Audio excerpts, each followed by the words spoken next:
All right. Hello, everybody. Welcome to today's session. It's a late one, so I really thank you guys for making the time to get here, and hope you've had some coffee. If you haven't and you fall asleep through this presentation, it's not on me, it's on you for not having coffee. First of all, I'd like to thank Moov for organizing FinTech DevCon again this year and for having me as a speaker here. It's my first time, so it's been a great pleasure and I'm enjoying it thoroughly. And thanks to all the sponsors as well for making this happen, and for the exhibitors out here today. Make sure to check them all out. And yeah, today's topic is Beyond Code. We're going to be talking about the role of DevRel in fintech and how it really helps elevate your fintech experience.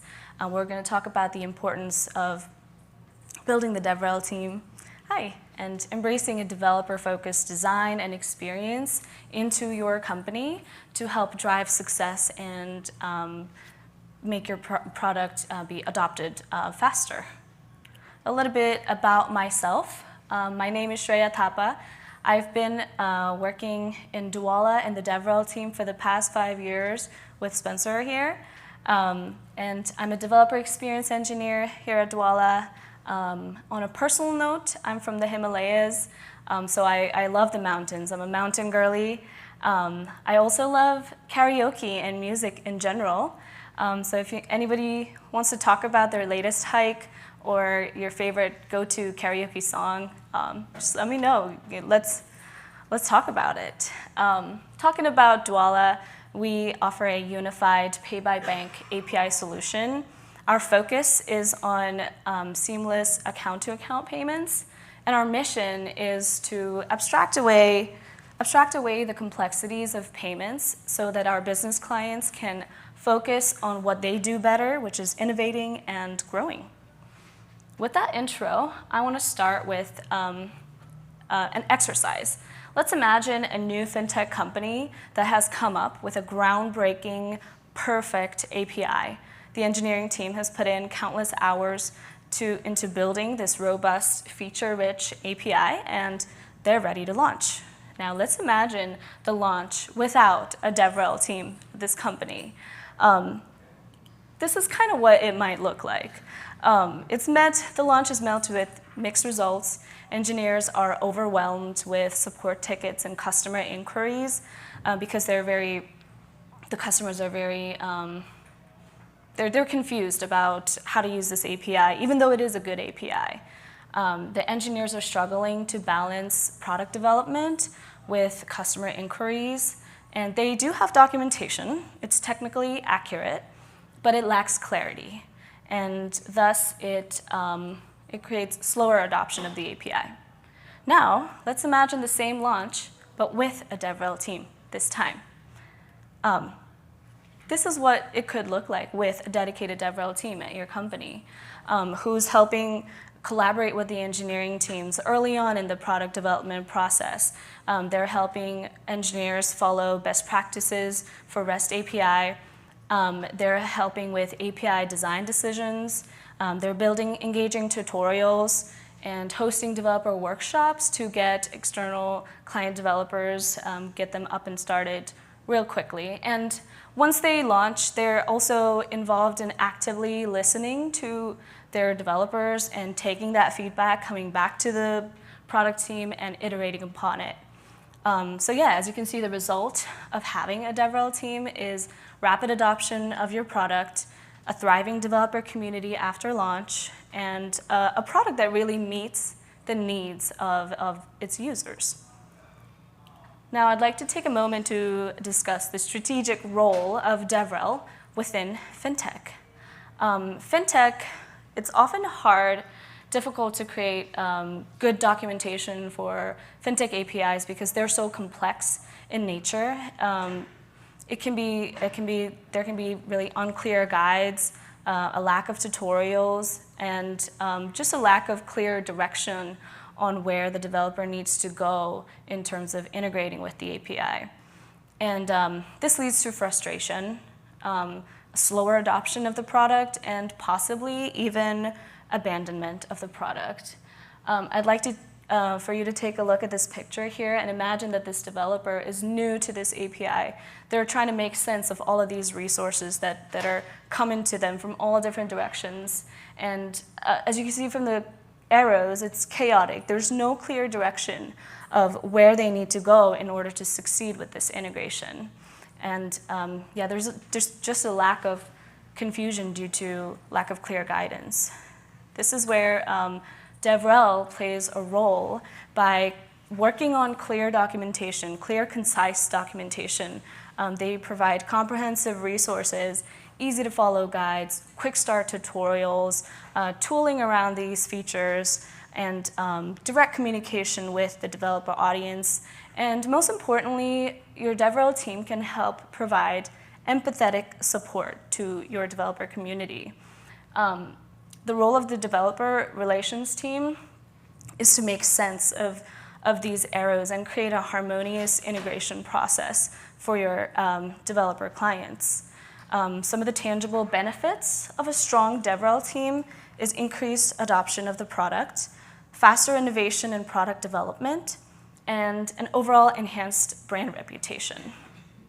Okay, with this stage set, I'm going to go over the contents of the rest of the talk, which is divided into 3 key principles that we'll dive into. And these 3 key principles, while they're central to DevRel, these can be adopted by any teams of your company or the company as a whole to support an effective innovation, foster collaboration, and just build a superior fintech experience. So the 3 principles that we're going to be talking about today are building a developer-centric culture, building empathy with developers, fostering collaboration and partnerships. So we'll dive into the first principle, building a developer-centric culture. Now, building this type of a culture is not just about putting out great tools and docs. It's about really understanding the motivations and challenges and the needs of your diverse developer community and providing the right type of support where and when they need it.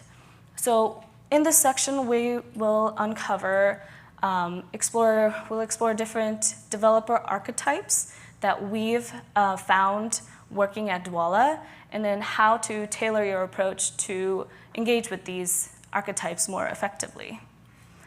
Now, I want to take a moment to explain why archetypes, why not personas? While developer personas, they're more detailed profiles with demographics and personal stories of the developers. They offer more in-depth, specific insights into individual developers. We're not trying to do that with archetypes. We're trying to put developers into certain boxes based on broad traits and behaviors across groups and identify recurring patterns in our interactions with these developers. And what they'll help us do is streamline our engagement and support them by understanding their general needs and their motivations. So at Dwolla, the 3 developer archetypes that we've come up with, and we've given them really cute avatars to make sense of them. They are the explorer. The second one is the rock star.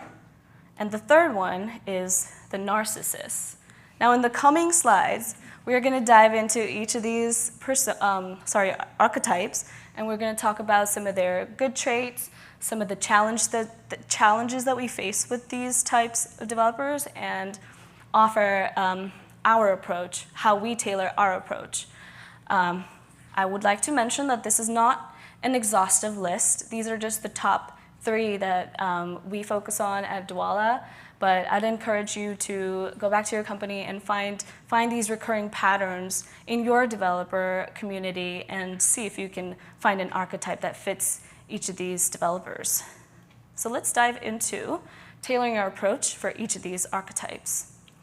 We'll talk about the explorer first. Now, these are your naturally curious developers who are eager to learn. They're open to new technologies, and they bring fresh perspectives to and creative solutions to your newer problems.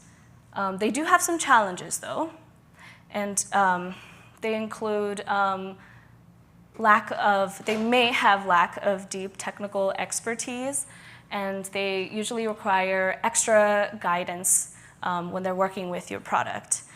They can also get easily distracted with newer technologies, and they have a hard time finishing projects, which might mean that you have a hard time meeting your deadlines of maybe getting X customers live at the end of the month.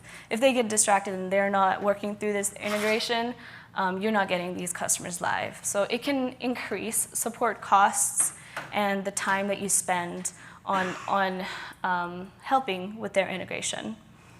Our approach when working with these archetypes is that we try to provide comprehensive documentation early on in the integration process. We try to give them an onboarding checklist. We get on a call with them, explain to them what all the steps are for the integration, give them a clear guideline so that they're following through. And then if we can, we assign a teammate to these developers to do regular check-ins and just keep them on track to go live. And then these challenges are not all that bad, right? We can take these challenges and improve upon them. So we can find that explorers need more getting started guides or quick start tutorials. So we take that back to our team and we work on these guides so that they can be used by newer developers that are coming on to use your API. So moving on to the next archetype, we have the rock star. These are your highly skilled, influential developers within the community. They're proactive, they're innovative, they're focused on best practices, and they have really strong communication skills, which makes them advocates for your API, and they're also open to partnership and collaboration. They're very generous in sharing their knowledge. Some of the challenges with this archetype is that because they're such good communicators, they might have high expectations from you as well. They expect prompt responses, solutions, and recommendations, and this can sometimes put pressure on your support teams. Sometimes their confidence can also border on overconfidence, and they might prefer a complex solution to a problem that might have a simpler solution.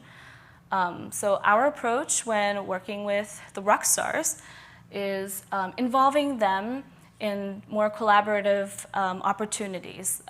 Because they give such good, high-quality feedback, we try to include them in beta testing our new features and take that feedback back and iterate on it so that we're building something that they can use and our developer community finds worth in.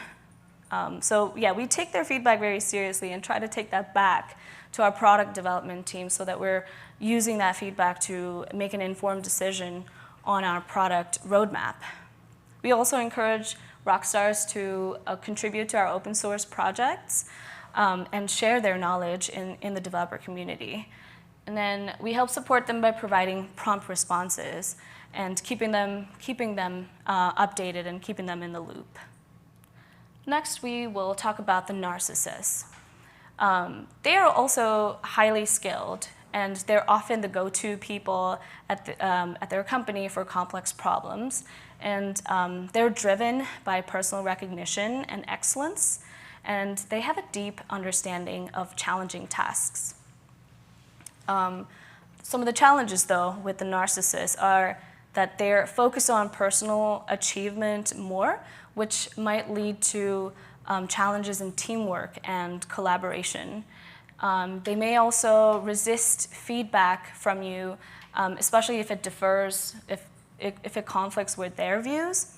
And yeah, they can struggle with accepting different perspectives, and that creates friction in collaboration. So at Dwolla, how we handle these types of archetypes when they're resisting recommendation is if, say, I'm working with that developer, they have an issue, I've come back to my dev team, talk through the feedback and recommendations and come back with a recommendation, they don't want to take it. So I enlist another teammate of mine, Spencer, to jump in, step in and kind of give the same recommendation, but put his own twist in it maybe, repackage it, put his own perspective. And more often than not, we've found that they're more receptive to the same feedback, but from a different person and repackaged differently. So we've used that a lot, and it's come in handy for us. So for their personal recognition, we try to celebrate and recognize their achievements to help them motivate them, and to also see them, make them see that partnership can be actually good, and just, we provide more opportunities for them to showcase their efforts. Now, with experience, this intuition will come to you eventually. Whenever you're interacting with developers, you pick up on subtleties, and then you're able to put them into these archetypes. And once you are able to put them into one of these archetypes, you can think about how you can engage with these developers, what kind of tools they might need, or what kind of support they might need. And it also makes you more authentic if you're not using a one-size-fits-all model. You're tailoring it to their specific needs, their motivations, so they feel valued. Okay, with that, next we'll explore our second principle, which is building empathy with developers. Yep. I might have missed this at the beginning, but do you acknowledge with the developers how you group them? Or is that the wrong way to think about what you're telling us? Do we acknowledge with the developers? When you're working with a specific developer who's a narcissist, do you say, we're trying to make sure that we're helping you to feel like you can be successful by providing you with something? I'm not sure what that might be. Is that? When we're working with the narcissist, do we tell them that this is our approach to working with you? No, we don't tell them that. It's just our way. It's just our way of working with them. We know what works for them, what doesn't work for them. So we just try to use that. We obviously don't tell them, hey, you're so narcissistic. No. No, it's just a mental model for us to help us engage with them better and understand what they need to succeed. They know this is being recorded, though. Now they do. Now they do. All right, anyways. So talking about building empathy with developers, how many of us in this room, by show of hands, has had this experience working with an internal developer or an external developer? I've certainly had it. It's a very common feeling, right? And sometimes it's us in this position. Sometimes it may be, if we look into it, it may even be that the other person who's creating this frustration for us is going through the same thing. So it's important to understand why they're acting this way, or understanding the why behind their actions, which is causing you to have this reaction. Now, it'd be great if we could react this way with no consequences, but if we did that, all of our tables in our office would be broken, so we can't really do that. It's important to take an empathetic approach when it comes to dealing with frustration and exasperation, rather than acting impulsively like this. It's important to understand that developers have different challenges. It could be technical issues, it could be performance constraints. It helps to give them a benefit of the doubt. An example that I want to share of an experience similar to this is occasionally at Dwolla, we get alerts. We get alerts saying our API is taking a major hit, or customers are reporting that they're seeing slow response times on certain API endpoints. And then we go to look at the logs and find that customer A is just hammering endpoint B for whatever reason. We don't know why, and it's causing slow response times for other clients as well. So we could just nip it in the butt right then and there by stopping all calls from that client or setting a rate limit on that API endpoint, but that is not solving the root cause of the issue. So what approach we take is we either like get on a call with the client or email the client and try to understand why they're making so many calls all of a sudden. Well, first we'll tell them we're seeing unusual calls from your API, from your app. Is that expected? Was there something new that you're trying to do? Maybe you can let us know your use case so that we can provide, maybe there's better recommendations to doing the thing. And we found that customer A, for example, was working on a new feature, so they were just load testing their own features and application, but they were making calls to our live API, which isn't ideal. So we provided them with our open API spec and gave them guidelines on how you can create mock servers to test against. And they were receptive to that feedback, and they took it back, they implemented, and it actually improved their performance. And then it also helped alleviate the strain on our API. So I think that's a good example of taking a more understanding and empathetic approach to be better at problem solving and also building stronger relationships with your developers, with your client developers. Next, we'll talk about developer experience and why positive developer experience matters. This image here is a direct contrast to the one that you saw earlier with the chaotic arrows pointing everywhere, resources flying everywhere, no clear guidance. Here, there's harmony, there's a clear guidance, there's a clear path with signposts and milestones, and the developer is moving smoothly towards innovation, and they're on their way to succeeding.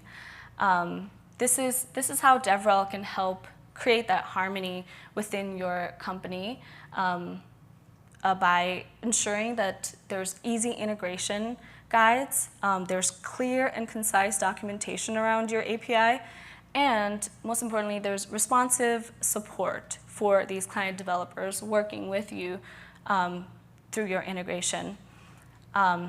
Smooth developer experience, harmonious developer experience encourages developer to continue using your product and recommending to others, and that also helps build loyalty. On the other hand, a frustrating developer experience will put them off. It can not only create negative feedback, but it can also lead to abandonment of your product. They're just going to go find an alternative who's much more easier to integrate with. Taking that example, I want to share, so last year, let me go back actually. Last year, I went on an arduous journey, kind of. You could call it an arduous, but I wouldn't call it that now because I had a really good experience. It was a 12-day trek in high altitude to the base camp of Mount Everest, and there aren't really clear signposts. The terrain is different. The altitude is something that I've never experienced before.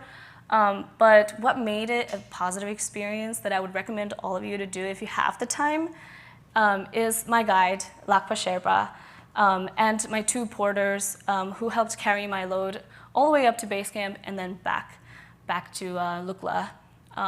So yeah, that was made only possible by the expertise of our guide, Lakpa Sherpa, who gave us altitude sickness medicine only when we needed it, and he gave us local history. So yeah, that's a picture of us at Mount Everest Base Camp.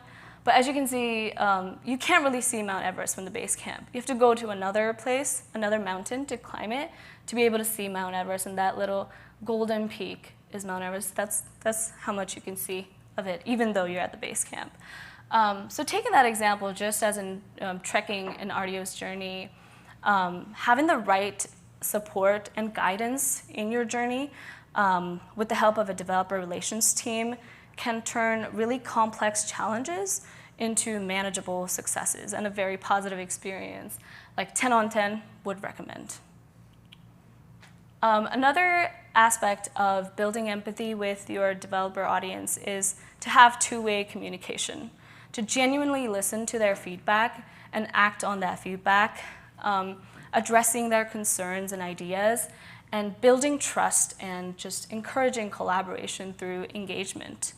Now there are various channels for collaborating with your external developer community. You can have online forums, You can have webinars, AMAs, Ask Me Anythings, office hours, customer newsletters, as well as providing transparent roadmaps. Now, there are these multiple avenues to reach developers, but it's important to recognize and meet them where they feel more comfortable. Some developers might like the live feedback opportunity you get with Ask Me Anythings. They ask questions live, they get responses live, and they can have a conversation there. But some developers might like to take it offline. They might like to ask questions on their own time, and then when they get a reply, they want to reply on their own time. So forums, online forums are really good for that. So yeah, understanding developers' needs and knowing how to best engage with them is important when it comes to two-way communication. And another trait of empathy is to be honest and acknowledge when you don't have an immediate answer to your developer client's questions. Don't leave them hanging. Maybe just tell them, hey, I don't know the answer to that question just yet, but I can find the answer for that, and give them something to work off of, right? And then go back to your teams and then provide them with an answer. And if it takes a while to get that answer, just let them know, keep them in the loop, let them know that, hey, I haven't forgotten about you. I know you're waiting on this, but it's just taking time to get that answer for you, but yeah, we'll provide it to you eventually, don't worry about it. And then once you get feedback from your developer, it's also important to act on it. And avoid delays with your responses is very important.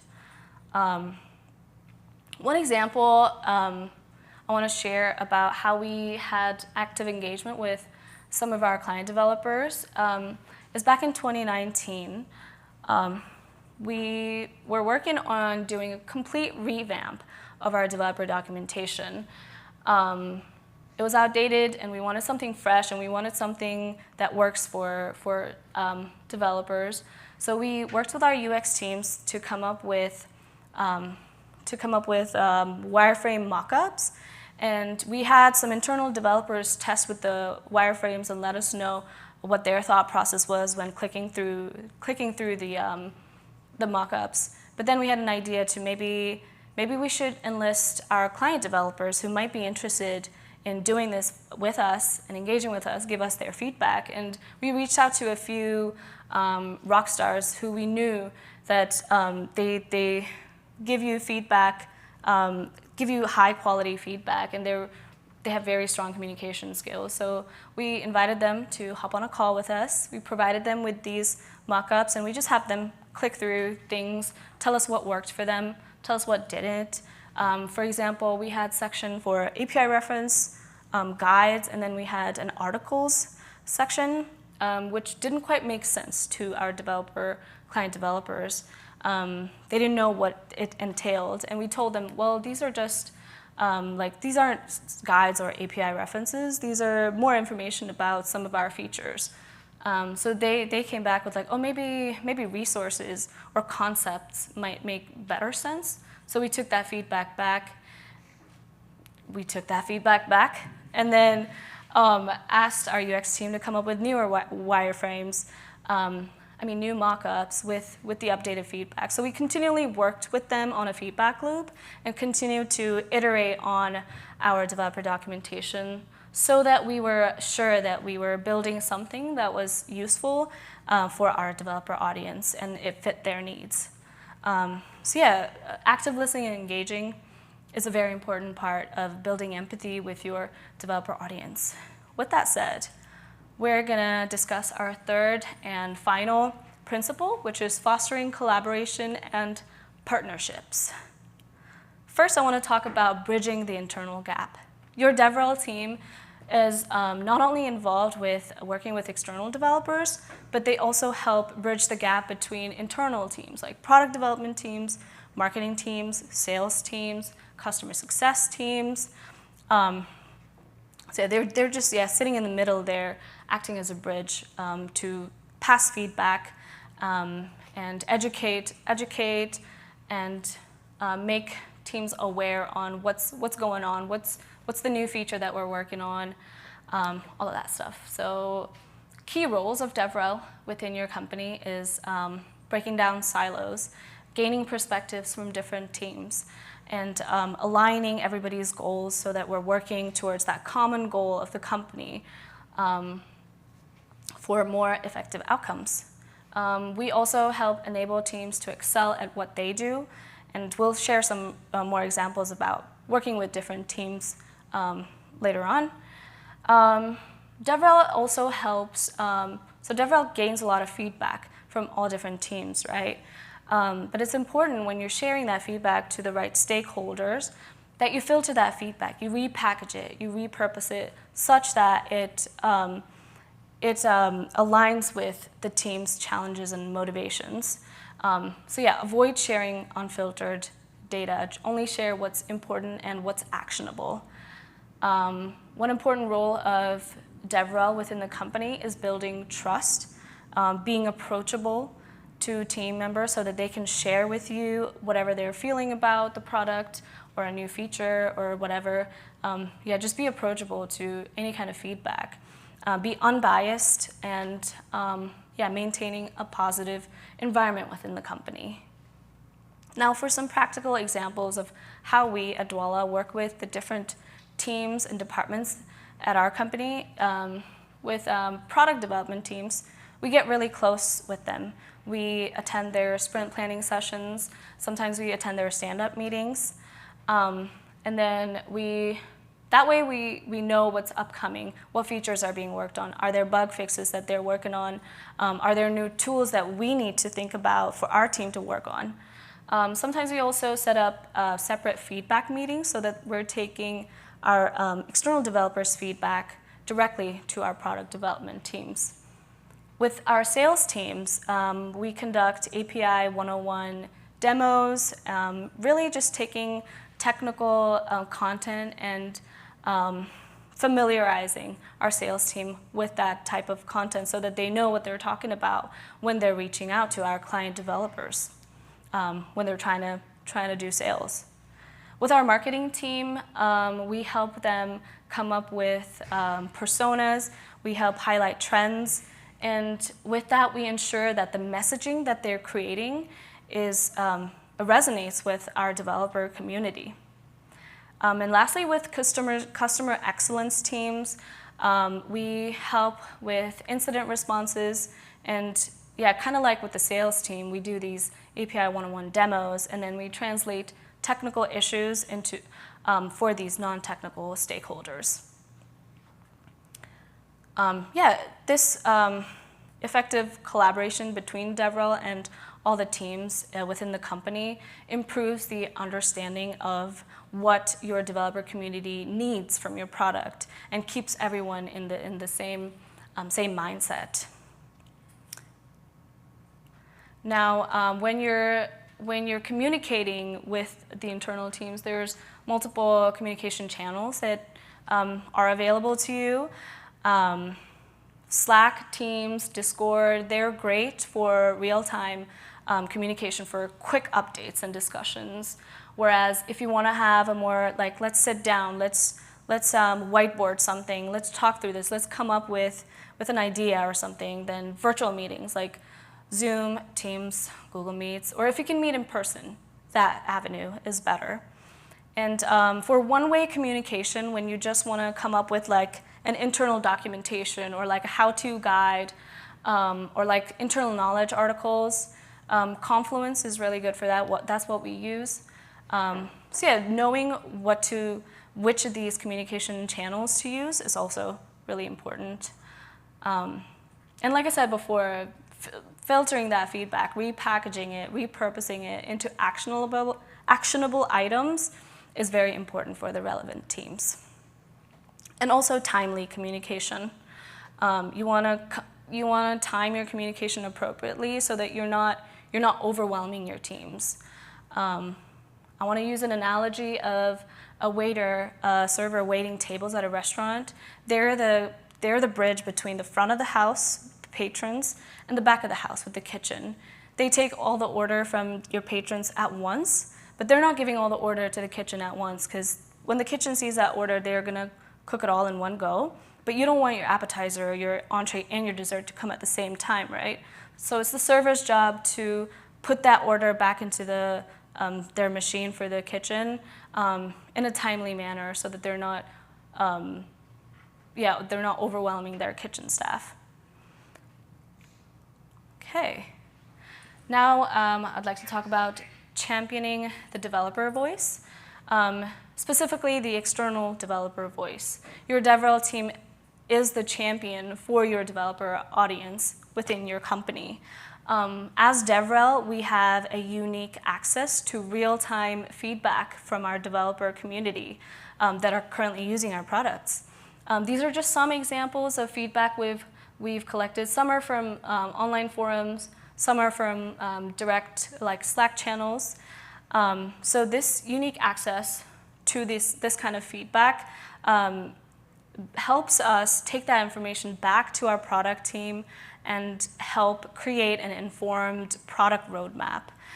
We ensure that what we're working on or what we want to work on in the future is something that the developers actually need and actually will use, and ultimately help us generate revenue.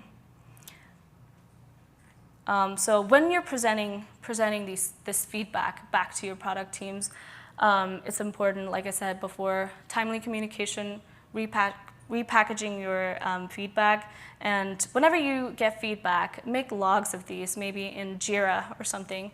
And once we see a recurring theme of customers getting tripped up on a certain thing, the same thing, then we take that data. We tell our teams, hey, so this specific feedback has come up quite a lot, so that bumps up the priority for it. So we should work on that sooner rather than later. And then not just feedback and bug reports, but we should also share whenever our external developers are having a great time with our API. They have something great to say about a feature that your internal team just worked on. So share that feedback with your teammate, especially that team that worked on that specific feature, to help motivate that team. And then ultimately, they will also, whenever they work on a newer feature or something else, they're keeping that in mind. They're also thinking like us about the developer that they're building for. So that just helps to create a better feature that we know that the developers are going to use and they're going to love. So yeah, championing the developer voice ensures that our products are meeting real-world needs, and it also helps foster a more collaborative environment. With that said, we've covered all the 3 principles of today: building a developer-centric culture, building empathy with your developers, and fostering collaboration and partnerships. Like I mentioned before, these principles are not just DevRel responsibilities. If you don't have a dedicated DevRel team, you can still take these practices back to your company to enhance developer satisfaction and help drive meaningful progress and help drive adoption of your product. So yeah, we've come to the end of the talk now. Thank you all for your time. I'd like to thank again Moov and FinTech DevCon for having me.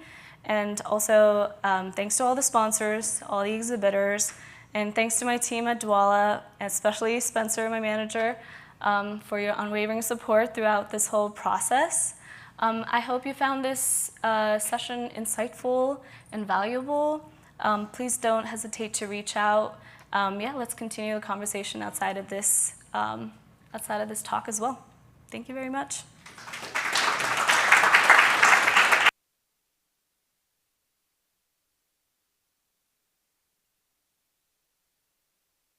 I actually run the DevRel team there as well. So Awesome. I appreciate everything that you're saying. Awesome. I find a lot of alignment with you as well.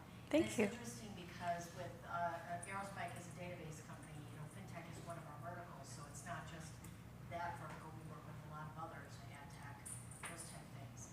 I'm just curious, how big is your community, and how big is your DevRel team, from the relationship standpoint? Because as a DevReller,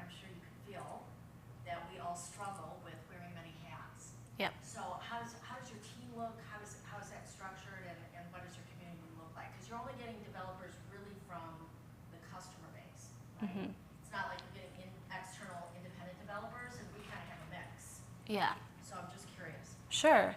Yeah, so the question was, how big is our developer community? How big is our developer relations team? And how do we handle all the roles that comes with being a DevRel person? So our company is, we operate very much like a startup. So it's a smaller company, and our DevRel team currently includes just me and Spencer, actually. So it's a very, very small team within a small company, and like you said, we do wear all of these hats. It's just us two wearing all these hats, developer advocacy, or creating tooling, creating documentation, working with our internal teams, internal education. So we are kind of stretched thin sometimes, but we try to prioritize what we want to work on at a time. Say it's a new feature that we're trying to come up with and launch, then we work more closely with the product teams on coming up with the design, and we're helping ideate what tooling we might need to come up with so that the integration process is smoother for the developers that are going to be using this product.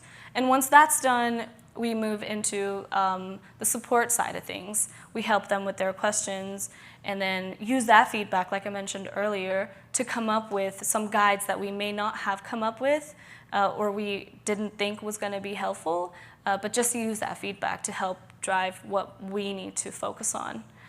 So we try to prioritize it like that. And like you said, our developer community it just consists of our client base. So they're on our Discourse developer forums. And they also have direct communication lines with us through email. But we try to encourage them to post on the forums more and self-serve, and maybe try to see if there's somebody else who's answered that question before. So yeah, it's a very small community right now. But yeah, it'd be great if it would be a big community with external developers who are not our clients, who are just excited about our product and they want to engage with the community. So yeah. Great. Awesome, thank you. Yep. Great session. I was curious, Thank you. in what part of the organization does your DevRel team sit? Okay, the question is, what part of the organization does our DevRel team sit?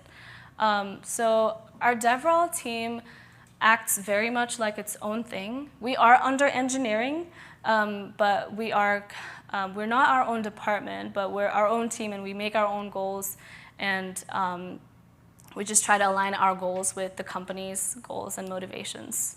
So we very much act like our own department, basically, even though we are under engineering. Yeah. Yeah. Yeah, go ahead. Let's say that you're a small startup with just a handful of engineers and related roles. How do you know when it's right to have a dedicated developer relations person? That's a great question. The question was, let's say you're a startup with just a few engineers. When do you know that it's time to have a dedicated developer relations engineer or a developer advocate at your company? So I'd like to take the example of Dwolla, actually. When we started 10 years ago, it was a very small company. Andrew and Spencer can tell you, because they've been with Dwolla for over 10 years. And we were a tiny company. Back then we were kind of like Venmo. It was like peer-to-peer payments. We had our own app. And then we had a DevRel team since the beginning. Spencer was the one who started the developer relations team. So yeah, I would say even though you can't have a dedicated DevRel person, it's really good to take these principles that I talked about today and embody them whenever you're working on this product that you know that the audience is going to be developers. So I would say as early on as you can get, really. They can also help alleviate support inquiries for your engineering team so that they can focus on innovating, right? So yeah, that's the answer, early on as you can. Yeah. Okay, I think that's it for the questions. Thank you all so much for your time again and for engaging with me here. I hope you have a great rest of your day and your week. Thank you very much.